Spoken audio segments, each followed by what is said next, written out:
A mensagem desta manhã tem como tema: olhemos para Jesus e não para as celebridades da fé.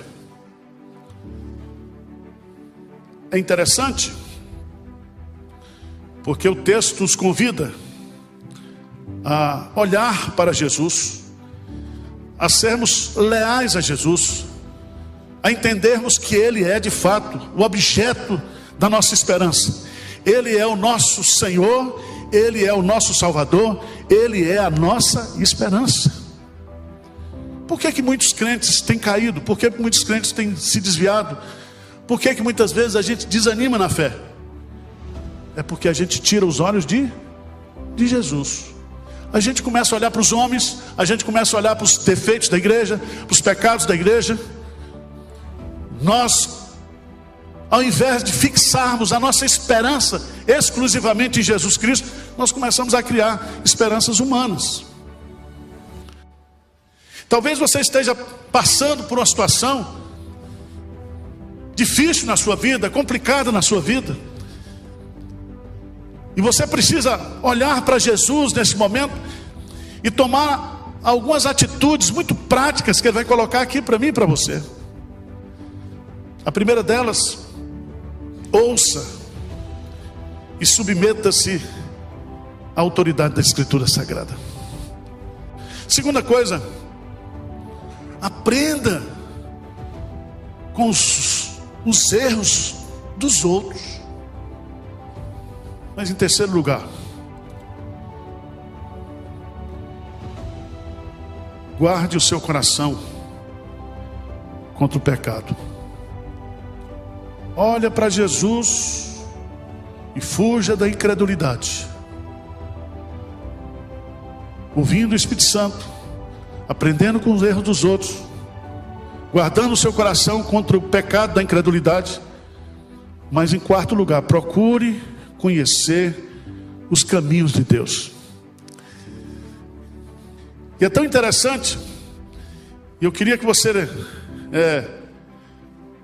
cresce na bondade de Deus. Porque muitas vezes, irmãos, a gente até conhece os caminhos de Deus, mas a gente não tem coragem de andar nos caminhos do Senhor. E eu queria dizer para você claramente que a vontade de Deus, ela é boa, ela é perfeita e ela é agradável. Romanos 12. Os caminhos de Deus não são os nossos caminhos. Há caminhos que aos nossos olhos parecem direitos, corretos, mas o fim dele é a morte. Então ande nos caminhos do Senhor. Procure conhecer a vontade de Deus para a sua vida. Busque a direção do Espírito Santo.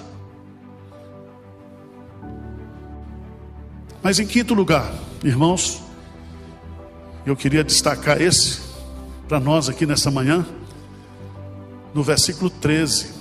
Vamos ler juntos? O que é que diz aí? Vamos lá? 13. Pelo contrário, exortai-vos mutuamente cada dia, durante o tempo que se chama hoje, a fim de que nenhum de vós seja endurecido pelo engano do pecado. Veja, encorajamento é um mandamento mútuo para todo mundo.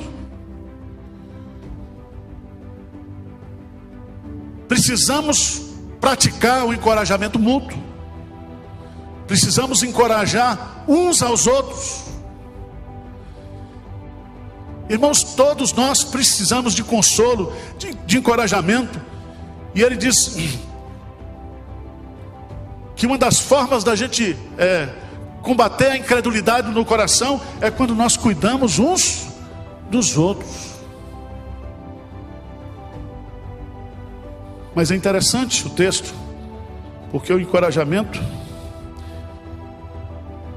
ele é necessário por causa do engano do pecado e por causa dos ataques ininterruptos que Satanás faz na minha vida e na sua vida. Por isso eu quero desafiar você a que nós possamos viver olhando para Jesus e guardando o nosso coração da incredulidade. E eu queria que você entendesse que é isso que vai nos dar aquilo que se chama perseverança na fé. Firmeza, perseverança.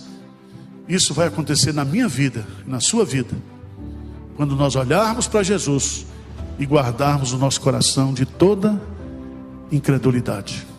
Amém?